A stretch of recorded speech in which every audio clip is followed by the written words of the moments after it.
cakupan syariat Islam itu apa saja. Kita itu diperintah apa saja oleh Allah Subhanahu wa Ta'ala. Nah, kita cukup melihat satu lembar saja sudah selesai. Seluruh cakupan syariat Islam bisa kita lihat. Yang pertama, kita sebut dimensi 1, yaitu apa? Aturan-aturan dari Allah yang terkait dengan hubungan manusia dengan Allah secara langsung.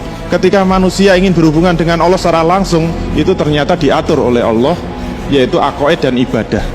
Seperti aturan sholat nggak boleh sembarangan, nyembah nggak boleh, sembarangan tuh nggak boleh, gerakannya harus jelas dan sebagainya. Kemudian aturan puasa, aturan zakat, aturan haji dan sebagainya itu masuk dimensi 1, dimensi yang mengatur hubungan manusia dengan Allah secara langsung. Kemudian dimensi 2 itu aturan yang mengatur hubungan manusia dengan dirinya sendiri, seperti makanan, minuman, pakaian, akhlak. Dimensi 3 itu aturan yang mengatur hubungan manusia dengan manusia lain, seperti sistem pemerintahan Islam, sistem ekonomi Islam, sistem sosial Islam, sistem pidana Islam, politik pendidikan Islam, dan politik luar negeri Islam. Maka tugas kita sekarang harus mendeteksi, sudah diamalkan seluruhnya apa belum? Kenapa harus diamalkan seluruhnya? Karena ada peringatan dari Allah Subhanahu wa Ta'ala, yaitu surah Al-Baqarah 85. Ada pertanyaan dari Allah, afatu'minuna bi ba'dil kitab wa takfuruna bi ba'd. Sampai sini.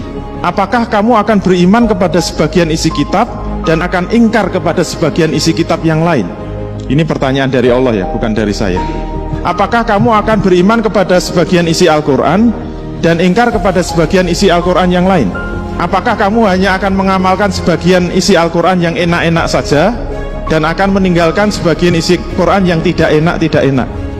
Apakah kamu akan mengamalkan Quran yang ringan-ringan saja dan meninggalkan amalan Quran yang berat-berat? Karena ini pertanyaan retoris, berarti ini nggak perlu jawaban. Kenapa? Dijawab sendiri oleh Allah. Jawabannya apa? Fama jaza'u may yaf'alu dzalika minkum. Nah, ini ada manafi lagi. Berarti kalau kita terjemahkan bagaimana? Fama jaza'u may yaf'alu dzalika minkum, maka tidaklah dibalas orang-orang yang berbuat di antara kamu sekalian. Berarti apa?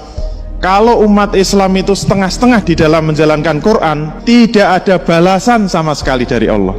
Fama jaza'u may yaf'alu dzalika minkum, tidaklah akan dibalas orang-orang yang berbuat seperti itu di antara kamu, illa, kecuali, berarti balasannya hanya satu, illa khizyun fil hayati dunia, kecuali hanya satu, yaitu apa? Nista kehidupannya di dunia. Jadi kalau umat Islam setengah-setengah di dalam menjalankan Quran, hidup di dunia itu dijamin nista. Nista itu boleh diartikan umat Islam akan miskin, itu nista. Umat Islam akan terpuruk, itu nista. Termasuk yang kaya raya itu nista. Kenapa? Didapatkan dari cara yang tidak benar. Mungkin dari hasil korupsi, atau mungkin kalau pengusaha biasanya pengusaha riba. Itu nista. Dan itu belum titik, masih koma. Nista di dunia, koma, wa yaumal qiyamati yuraduna ila asadil azab. Dan besok di hari kiamat mereka akan dikembalikan kepada siksa yang sangat pedih.